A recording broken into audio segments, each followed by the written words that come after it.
That's all of them? Last of the stack. What happens if we can't? We figure it out. We always do. From back alley to block legend. Before we start, hit that subscribe button, turn on notifications, and tell me in the comments where you're watching from. Because tonight, we're diving into the life of a boy who thought the streets were his way out, and instead, they became his cage. His name is Malik. Not the monster the headlines would later make him out to be. Not the myth the kids in his neighborhood would whisper about. Just a boy at first. Skinny. Quiet. Always watching. He grows up in a cramped apartment above a liquor store. The walls are thin enough that you can hear everything, the arguments, the broken promises, the unpaid bills. His mom works 2 jobs. His dad comes and goes like bad weather. Sometimes he's there, sometimes he's just an echo in the doorway. The neighborhood doesn't ask what you want to be when you grow up. It asks one question: are you prey, or are you a problem?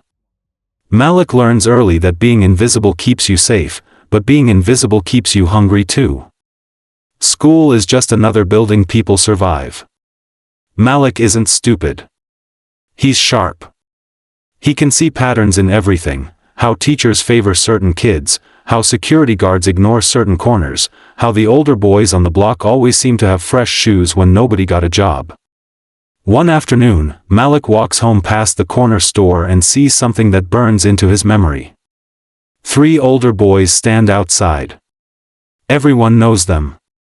Dre, tall, always smiling, but not with his eyes. Rico, heavy chain, tattoo peeking out his collar, quiet but dangerous. Ghost, the one who never says much, but people move out of his way. A younger kid, maybe Malik's age, walks up to them. He hands over a small bundle. Dre pats him on the shoulder, puts some money in his hand. The kid walks away fast, head down, but Malik can see it, the relief, the pride. He got paid. The same day, Malik's mom comes home late. She pulls off her shoes, sighs, and stares at a crumpled bill in her hand. Rent notice. Overdue. She tries to smile, but it cracks at the edges. Malik doesn't say anything. But something inside him shifts. He starts to understand something dangerous. People in uniforms tell him, work hard and wait. People on the corner tell him, move smart and eat now. Guess which one a hungry kid listens to? The first time he steps toward that corner, it's not for money. It's for respect. He's 14. Hoodie too big. Hands down in his pockets. He walks past Dre and Rico, heart pounding, pretending he's just going by. But Dre calls out, "Lil man. Come here." Malik freezes, then turns. "Yeah," he mutters, trying to sound like he doesn't care. Dre looks him up and down, like he's inspecting a stray dog that might be useful. "I seen you around," Dre says. "You Malik, right? From over the liquor store?" "Yeah." "You quiet. I like that." Dre nods at him. "You trying to make some money, or you just gonna keep walking around broke and mad at the world?" Malik doesn't answer. But his eyes do. Rico laughs under his breath. Ghost stays silent, watching. Dre tosses Malik a small brown paper bag. It looks harmless. Could be snacks. But Malik knows it's not. "Take that to the laundromat," Dre says. "Give it to the old man at the back. He'll give you another bag. Don't look inside. Don't talk too much. You do that right, you come back, maybe we got something for you." It's a test. Malik knows. His heart screams at him to walk away. His stomach tells him this might be the first time in his life someone offers him power. He takes the bag. On the way to the laundromat, he's convinced everyone can see what he's carrying. Every passing car is a cop car in his mind. Every old lady at the bus stop knows he's dirty now. But nobody looks twice. That's the first lesson he learns. Most people don't see you until you're a problem. He drops the bag, picks up the next one, makes it back to Dre. Good, Dre says. You ain't fold under nothing. Here. He hands Malik some cash, more than Malik has ever held at one time. Crisp notes. His hands tremble. You want more, Dre says, you come back tomorrow. Same time. Malik stuffs the money deep in his pocket and walks home. That night, he looks at the rent notice on the table. His mom is asleep on the couch, still in her work clothes. He places most of the money under the notice, just enough left in his pocket to feel like it's still real. In the morning, his mom finds it. Malik. Where you get this from? I've been helping at the store, he lies. She knows it doesn't add up. But tired people sometimes accept miracles they didn't ask questions for. She just nods slowly. Be careful, she whispers. But it's already too late. Weeks turn into months. It escalates fast. What starts as running bags becomes watching corners. Watching corners becomes holding something heavier, more serious, something that could end a life in a second. Dre doesn't rush him. That's what makes it worse. He makes Malik feel chosen. You ain't like the other kids, Dre tells him one night. You pay attention. You think. You see how this works. That's rare. Malik's ego grows where his childhood used to be. He learns little things, never stand in one place too long. Always know where the exits are. Watch hands more than faces. Never, ever show fear. The streets become a classroom. The lessons are sharp. And every time his mom says, "Thank you for helping, Malik, things are a little easier now," it's like gasoline on a spark. He tells himself he's doing it for her. He tells himself he's the hero in a world that's never saved him. But heroes don't come home smelling like danger. One night, the illusion starts to crack. Malik and Dre are posted up in a stairwell, talking low. Rico keeps watch near the entrance. A car rolls slow past the building. Another car behind it. Too slow. Dre squints. You see that? He asks. Rico shifts. Yeah. That's them. Malik doesn't know who them is yet, but he feels the air change. Get down, Dre whispers. Before Malik can react, there's that sound, fast, ugly noise cutting through the block. People scream. Glass shatters somewhere. Malik hits the ground. He doesn't see much. Just flashes. Concrete. Dre cursing under his breath. Rico firing back. Then silence. Adrenaline rings in his ears like a siren. When it's over, one of the younger boys from another corner crew is on the ground outside, holding his leg, yelling. Blood on the sidewalk. People scatter. Somewhere, a baby cries. Dre grabs Malik's hoodie and yanks him back inside. See? He hisses. You in this for real now. You see what it is. You want that regular life? Go back. Go to school. Forget you ever knew us. Malik's breathing hard, chest burning. He could walk away right there. Nobody would blame him. But fear does something strange to people. It doesn't always make you run. Sometimes it makes you double down. Makes you think if you just get more power, more control, this chaos won't touch you again. That night, Malik doesn't sleep. By morning, a decision is made in his heart, long before he says it out loud. He's not leaving the streets.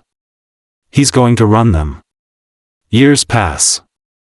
Malik goes from errand boy to trusted soldier.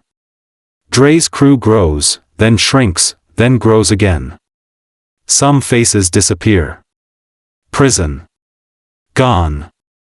Nobody says the word dead unless they have to. Malik learns to move quiet but strike loud.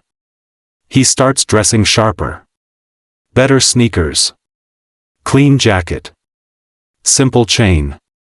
He never goes overboard, Dre always told him, real money don't scream. It whispers. Malik becomes the whisper people fear. Teachers at school notice he's barely there anymore. When he does show, kids move out of his way. He's not the loudest. Not the funniest. But there's something in his eyes now, an edge. He's 18 when he really starts making money. Not pocket change. Real stacks. He and Dre's operation get smarter. Less obvious.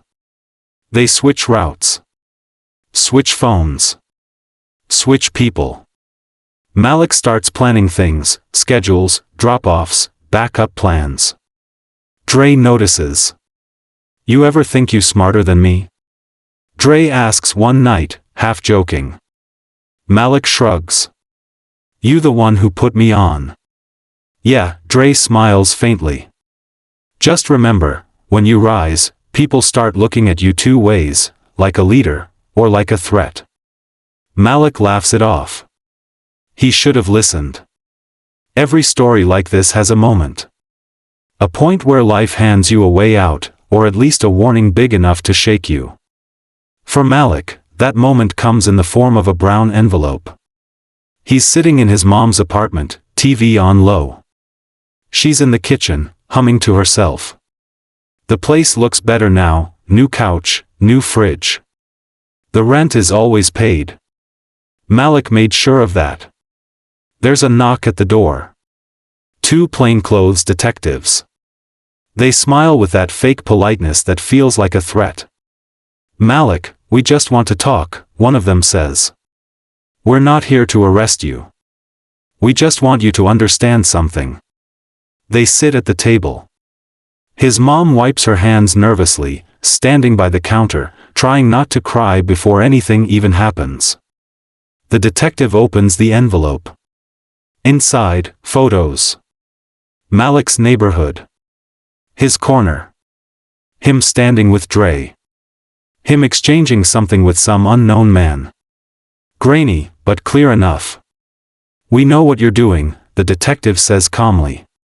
We know who you're doing it with. We're building something bigger. You're not the main target. Not yet. You're the type who's smart enough to walk away before it gets bad. He leans in. You got one chance, Malik. You disappear from this. You go get a job, you move, you do something else. Because the next time we come back, we're not bringing warnings. We're bringing cuffs. He slides the photos back into the envelope and stands up. Malik's heart is ice. His mom tries to speak. Please, he's still my boy, he can, the detective nods, almost kindly. Ma'am, I hope he proves me right. I hope he's one of the ones who gets out. They leave. The door clicks shut. The apartment feels smaller than ever. That night, it's just Malik and his mom at the table. She looks at him like she's seeing both the little boy he used to be and the stranger he's become. I don't care how much money you bring in, she says quietly. I just want a son, not a legend. I don't want to visit you through glass. I don't want to see your name on the news. Her voice cracks. I grew up in this same kind of place. I seen boys like you. I know how this ends. Malik stares at the envelope. Mom, I got it under control, he lies. They just trying to scare me. They don't have enough. If I walk away now, people will come looking for me. It's not that simple. She shakes her head, tears in her eyes. You're gonna learn the hard way, she whispers. And the hard way in this life is hard, Malik. Hard and long. He doesn't answer. But he hears it. Deep down. Still, he doesn't stop. He tells himself he'll slow down, that he'll move smarter, that he'll stay too clean to get touched. But the streets don't care about your self-promises. They care about momentum. And Malik's momentum is headed one way. Up. He starts running more of the day-to-day. Dre trusts him with bigger decisions. Who gets paid? Who gets cut off? Who gets backed? Who gets warned? With power comes paranoia. One late night, Dre calls Malik to the top floor of an abandoned building they sometimes use as a lookout spot. The city lights stretch out below them. Dre lights a cigarette, even though he barely smokes. "You hearing the same whispers I'm hearing?" he asks. "What whispers?" Malik says, but he already knows. "Some of the young ones saying you should be running things." Dre chuckles without humor. "Saying I'm getting sloppy. Saying you the future. You believe that?" Malik feels the trap in the question. "Nah," he says. "You know better than anybody. I just do what you tell me." Dre looks at him for a long time. "I've been doing this a long time," Dre says softly. "This life rides you till it breaks you. I ain't stupid, I know I ain't gonna be on this throne forever." He taps Ash off the edge. "But you? You gotta decide something. You gonna be smarter than me, or you gonna be the same story with a different name?" Malik says nothing.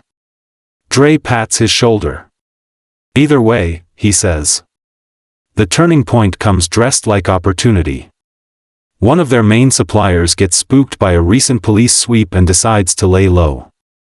That means a gap in supply. A gap other crews are desperate to fill. Rico brings news. There's a shipment coming through the old warehouse by the docks, he tells Malik. Big one. But the people running it ain't organized. We take that shipment, we own the block for real. No more nickel and dime. Real control. Dre is hesitant. Too noisy, he says. Too big.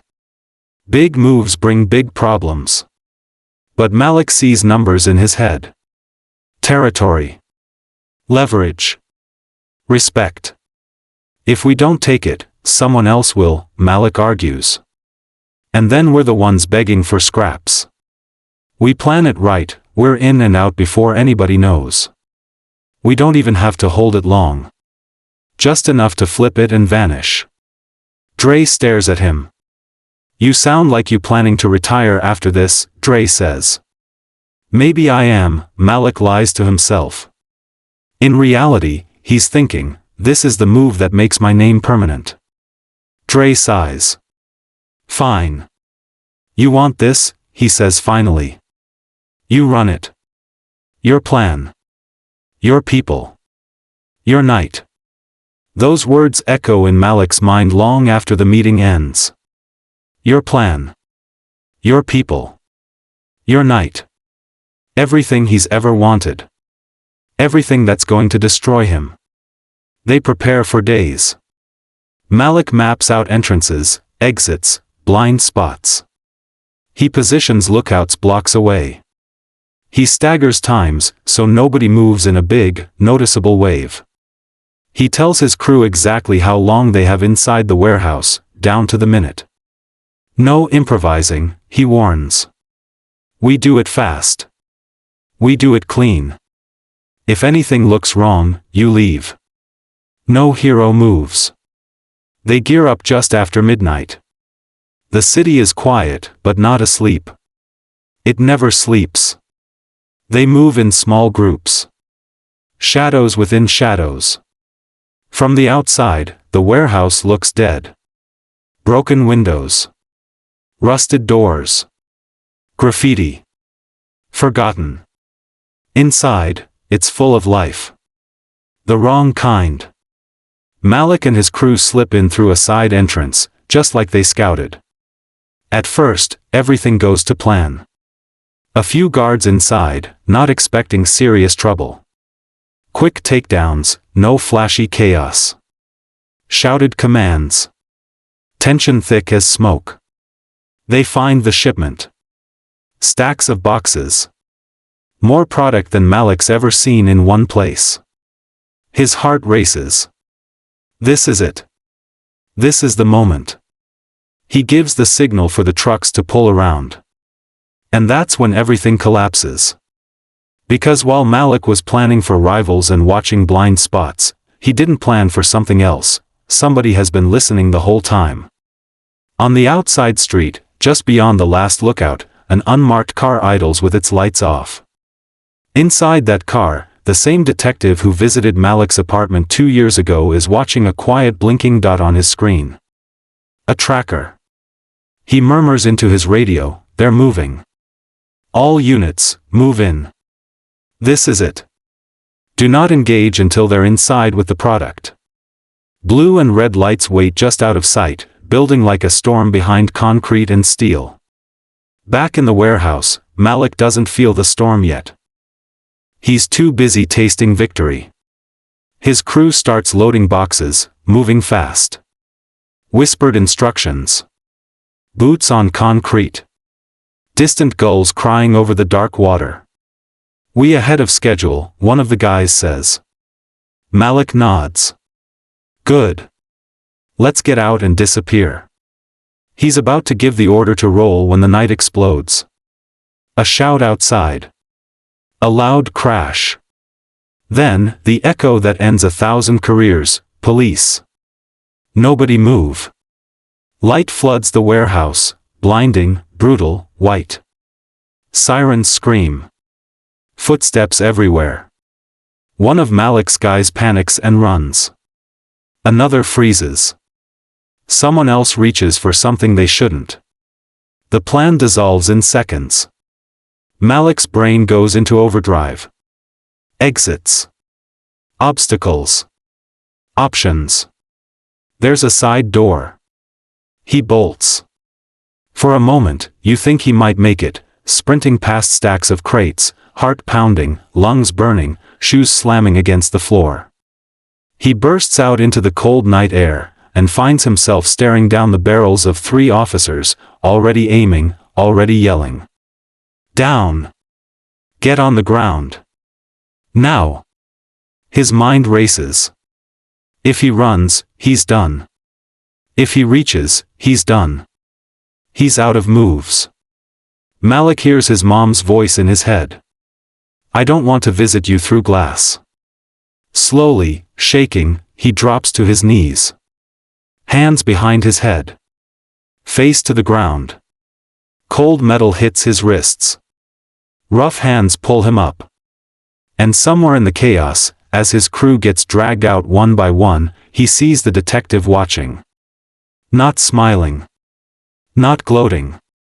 Just, tired.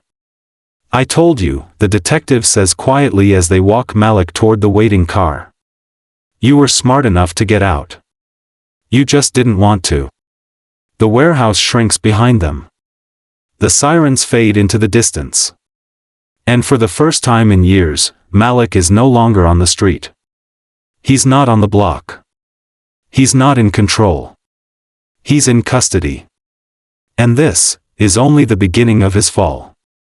Part 2, the crown inside the cage. When the video comes back, the screen is darker. Bars fade into view, out of focus at first, then sharp. You hear the narrator again. If you're still watching, drop a "I" in the comments so I know you made it this far. Because now, we're not talking about the streets anymore. We're talking about what happens after the streets spit you out. The first stop is county jail. Malik is processed like everyone else. They take his clothes. They take his chain. They take anything that ever made him feel like someone.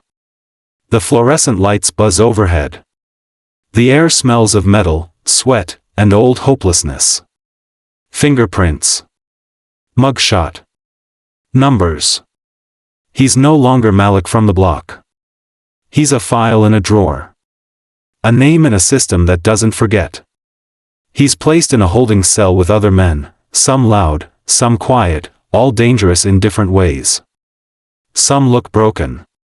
Some look bored. Some look like they've been here too many times to care. Malik sits on the cold bench, staring at his hands, feeling like his body doesn't fit him anymore. He hears whispers around him. That's him. That's Malik from Dre's crew. He the one they say planned that warehouse hit. Yeah, well, he ain't planned this part, did he? The worst part isn't the noise. It's the waiting. Every hour drips slow. Days blur, marked only by meals and shouts and the occasional fight somewhere down the hallway. Then comes the line that changes everything, Malik Thompson. Court. The courtroom feels like another planet. The air is too clean. The floors too polished. Everyone wears suits, except him and the others in the same chain. The prosecutor calls him a key organizer in a dangerous criminal operation. They talk about large quantities and distribution networks and community harm. The detective testifies. Not everything, not all the little corners and side deals, but enough. They have surveillance. They have phone records. They have witnesses, faces Malik knows, now sitting behind microphones, not looking at him. Dre? He's not in the room. Rumor is, he cut his own deal, or he's got bigger problems somewhere else. In this game, loyalty has a short lifespan. Malik's public defender does what he can. Tries to paint Malik as young, influenced, not the mastermind the state wants him to be. Yes, he was present, the lawyer admits. But he is not the architect. His environment shaped his choices. We're looking at a kid who needed guidance, not a monster who woke up choosing evil. The judge listens, face unreadable. When it's Malik's turn to speak, his mouth goes dry. He could lie. He could fake tears. He could blame everybody else. Instead, something unexpected happens. He remembers that conversation at the kitchen table. His mom's tired eyes. Those words, "I don't want to visit you through glass." So he speaks. "I'm not gonna pretend I was innocent," he says, voice low but steady. "I knew what I was doing. I told myself I was doing it to survive, to help my mom, but I liked the power. I liked that people listened when I talked. I thought that made me somebody." He swallows. "I'm not asking you to forget what I did. I don't want this to be all I am." The courtroom is silent. But we both know something, the system doesn't run on speeches. It runs on evidence. On guidelines. On precedents. The judge reads out the sentence like it's a weather report. Years. Not months. Not probation. Real time. Malik's brain latches onto only one phrase: "You are hereby remanded to the custody of the State Department of Corrections." The rest blurs. His mom cries in the back row. He doesn't turn around. Because if he does, he might break. And in his world, breaking has always felt like dying. The prison they send him to isn't a movie set. No dramatic lightning strikes. No echoing ominous soundtrack. Just a long bus ride, hands cuffed, ankles chained, faint smell of diesel and fear. When they arrive, the first thing he sees are the fences. Layers of them. Topped with razor wire that glints in the sun like the teeth of something waiting to swallow him. Inside, doors slam open, then shut. Keys jingle. Orders barked like commands to machines, not people. He's processed again. New number. New reality. They walk him down the tier. Other prisoners watch through narrow windows and open doors. Some shout. Some smirk. Some stare with flat, measuring eyes. News travels fast in places like this. They know who he ran with. They know the block he came from. They know the kind of operation he was involved in. And in prison, information is a currency more valuable than any product on the street. His first cell is small. Concrete walls. Metal bunk. Thin mattress. Toilet in the corner with no privacy. His cellmate, Leon, is older. Calm eyes. Tattoos faded with time. You knew, Leon says simply, putting his book down. Yeah. How much time? Leon asks. Malik tells him. Leon whistles softly. You young to be holding that much time. You either did something big, or you around people who did. Both, Malik says. Leon studies him. Let me give you your first real piece of advice, Leon says. Out there, being feared gets you fed. In here, being feared gets you targeted. Pride is expensive in this place. And you ain't got as much as you think to spend. Malik nods, but his instinct is still to puff up, to show he's not scared. Then he steps onto the yard for the first time. That kills any illusions. The yard is where the real map of the prison is drawn. It's not official. You won't see it on any blueprint. But everyone knows the territories. This bench belongs to these guys. That corner to those guys. That table? Don't sit there unless you're invited. Lines run through the grass that no one crosses unless they're ready for the consequences. Malik walks with Leon, who moves like he's been here long enough to know where not to look. See that group? Leon nods subtly. That's the old heads from the south side. They ain't in your business unless you step in theirs. Over there, those boys hungry. New crews, always looking to prove something. Don't be their example. Malik sees something familiar, in the way the groups stand, in the way people watch each other, in the quiet calculations. This place is just the streets with higher walls. But there's one crucial difference. On the street, you could walk away. In here, you sleep where your enemies breathe. It doesn't take long for someone to test him. A few days in, during mealtime, Malik steps in line, tray in hand. The noise of the cafeteria is a constant roar. After he gets his food, he heads toward an empty seat. A younger inmate, maybe a year or two older than him but bigger, steps in front of him. Yo, the guy says, I heard you think you somebody. Dre's little prince, huh? Malik's jaw tightens. He could back down. Move around. Ignore it. But he spent years building an identity that doesn't bow. So he stares back. I'm just trying to eat, Malik says. You in my way for a reason, or you just like blocking people's path? The table goes quiet. Even the clatter of trays seems to fade. The guy smirks. I like to know what I'm dealing with. You gonna be a problem in here? Leon's words echo in Malik's head. Pride is expensive in this place. Malik forces himself to take a slow breath. Not unless you make me one, he says evenly. For a second, you can feel the tension gripping everyone nearby. Then, unexpectedly, the guy laughs, a short, sharp sound. Aight, he says. I see you ain't soft. Good. He moves aside. Malik sits down, heart pounding, hands shaking just enough that he has to grip his fork tighter. He passed a test. But he also sent a message, he's not prey. Which, in here, means someone else will eventually come checking again. Inside those walls, time works differently. Days drag. Years blur. Malik tries to build a routine, wake up. Count. Work detail. Yard. Count again. Sleep, if the noise lets you. He sees fights.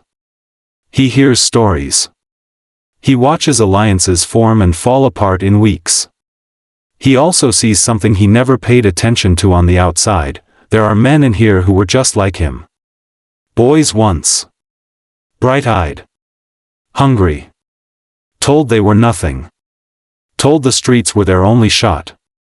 Now they're old. Their eyes cloudy. Their hands shaking. They talk about neighborhoods that don't even look the same anymore. They use slang nobody uses outside. The world moved on without them.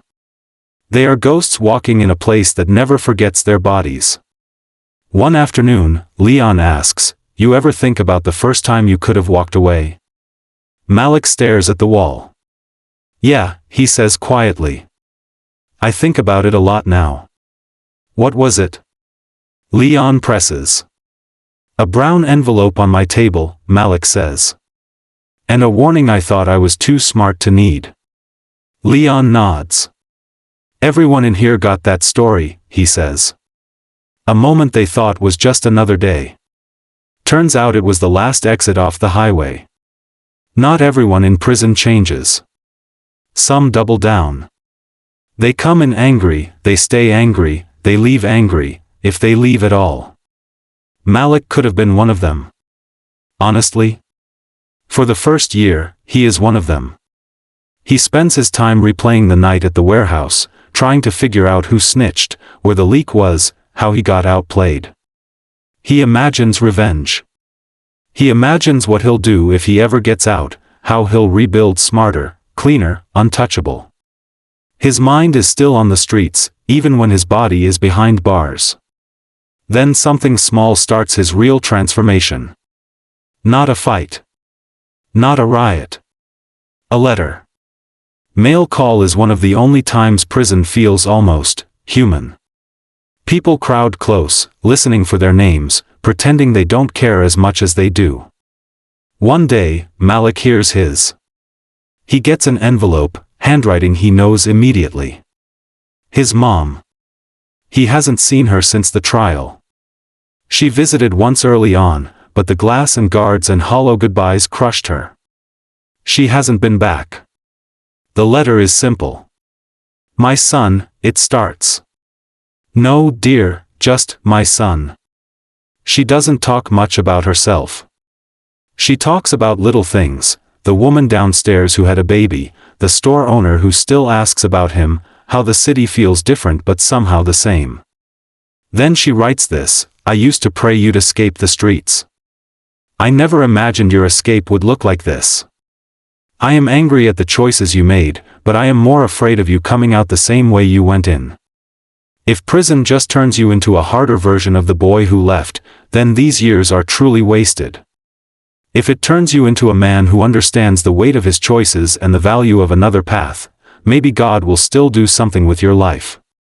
At the bottom, she writes, I don't need you to come out rich. I need you to come out different.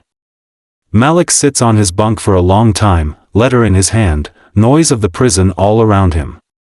Different. No one ever asked him to be that before. They asked him to be tough. To be feared. To be useful. Nobody asked him to change. He doesn't wake up a new person the next day. This isn't some neat redemption arc. But something cracks. He starts saying fewer automatic yes responses to the old prison politics.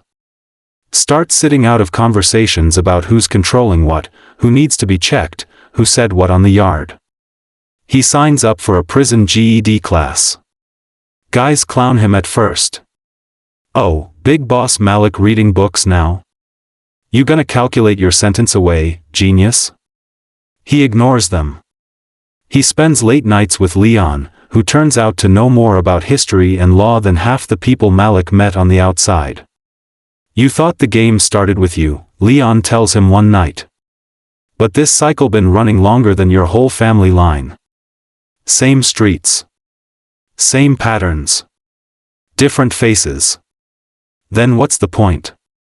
Malik asks, frustrated. If it's all just a loop, why bother trying to step out? Leon looks at him. Because somebody has to be first, Leon says. Somebody in your line has to say, this ends with me. Or your kid's gonna be sitting in the same kind of cell one day, saying the same thing you're saying now. Kids. Malik never thought much about having them before. Now the idea hits him different. The idea of some future son, some future daughter, hearing his name not as a warning, but as, what? A lesson? A story of someone who almost got lost and didn't? For the first time, Malik doesn't just miss the streets. He misses the version of himself he might have been if he'd never met Dre at that corner. Months roll into years. He passes his GED. He takes a program on business basics, funny, considering he once ran a whole operation. Now he learns about legal structures, taxes, legitimate investment. The stuff he always thought was for other people. He starts writing more letters to his mom. Not just updates. Apologies he never had the courage to say out loud. He never expects forgiveness. But slowly, letters come back with fewer sharp edges, more softness. Not full trust. Not yet. But something like hope. He also writes something he never imagined he'd write, a kind of manual. Not for hustling. For avoiding it. Stories from his life, broken down into choices and consequences. Real situations. The moment at the corner. The brown envelope. The night at the warehouse. He writes them as if he's talking to some kid walking down that same block years from now. He doesn't know if anyone will ever read it. But it's the first time he uses his story for something other than fame or fear. It's the first time his past feels like it might serve a purpose besides haunting him. One day, a counselor from the education program pulls him aside. "We're starting a small group for younger inmates," she says. Guys coming in at 18, 19. First-timers. They listen more when the person speaking has actually been where they're headed. She looks him in the eye. "You interested?" Old Malik would have laughed. New Malik hesitates, then nods. "Yeah," he says. "I'll try." The first session is rough. The kids come in with the same eyes he had. Defiant. Tired. Already half broken, half arrogant. One of them looks at Malik and sneers. "So what, you're like the success story. Look at me, I'm educated now, don't do what I did?" Malik could snap back.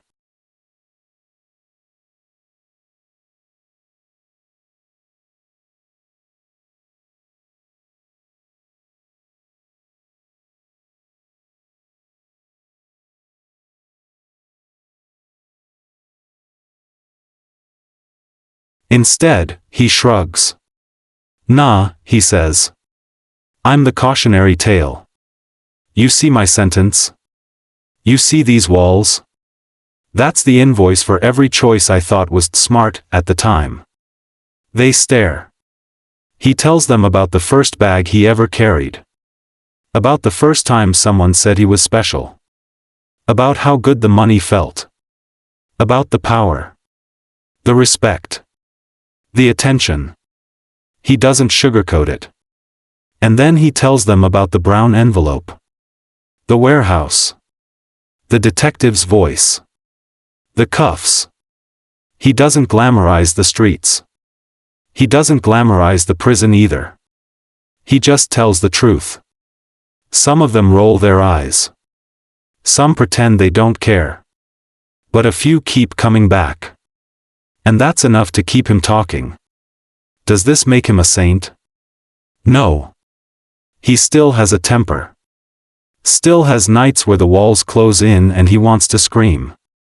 Still has flashes where he imagines getting out and settling scores. But now those thoughts don't run his life. They just pass through. Like old ghosts that don't know they don't live here anymore. The rumor around the yard changes. He's soft now, some say. He on that changed man nonsense. But others see something else. They see someone who's done real time, lost real years, and isn't pretending it was worth it. One guy corners him on the yard one day. "You regret it?" the guy asks. "All of it?" Malik doesn't answer right away. "I regret thinking I couldn't be nothing without it," Malik says finally. "I regret believing the streets were the only way to matter. The money, the name, it all assumed I wouldn't live long enough to deal with the cost." He gestures at the walls around them. "The bill came due," he says. "And I paid with years." Eventually, his sentence starts to run down. Not fast enough. Never fast enough. But time, even in prison, is still time. He hears about people from his old life. Dre? Gone. Nobody's sure if it was another crew, another deal, or something more mundane. The streets rarely write neat endings. Rico? Locked up in a different facility, even deeper in, on a bigger charge. Ghost? No one knows. The block they used to run? Different faces. Different names. Same story. New kids wearing crowns they don't understand the weight of. Malik thinks about what he'll do if he makes it out. He knows this much, he's never going back to that corner. Not because he's scared. But because he finally understands something. The streets only ever offered him two options, a fast death or a slow one.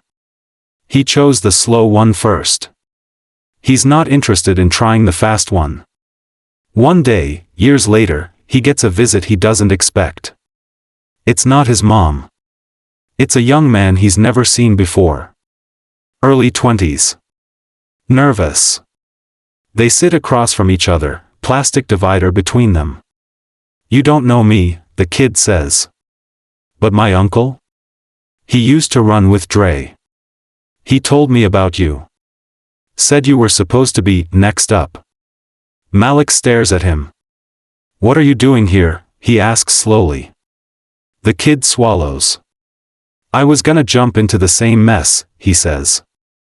Had my first job lined up and everything. Then my uncle told me your story. The whole thing. He heard you were doing groups in here. Said if I wanted to really know how this ends, I should come talk to you. He looks embarrassed.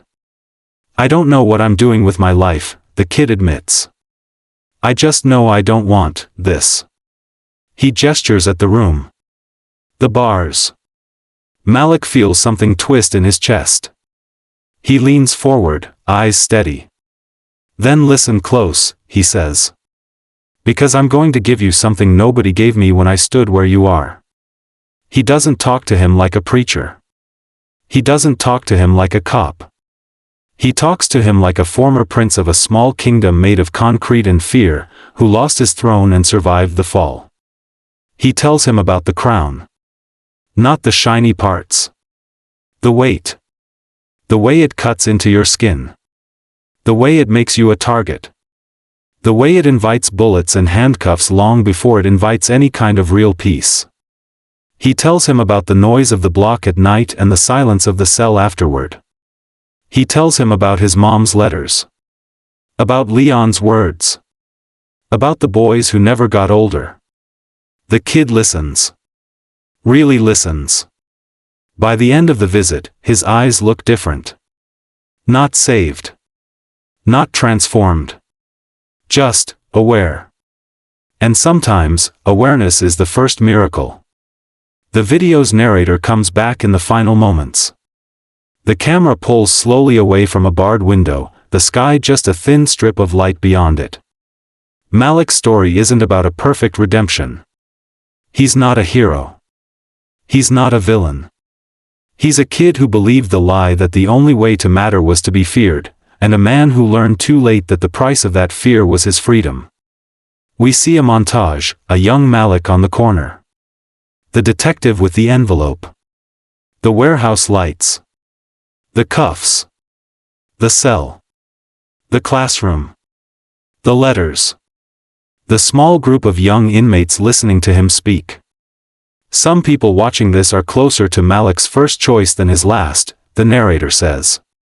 You might be one bag away from your first real money, or one mistake away from a sentence you can't outrun. The streets will give you a name. The system will give you a number. You get to decide which one owns you. The last shot, a close-up of Malik's hands. Not cuffed. Not free either.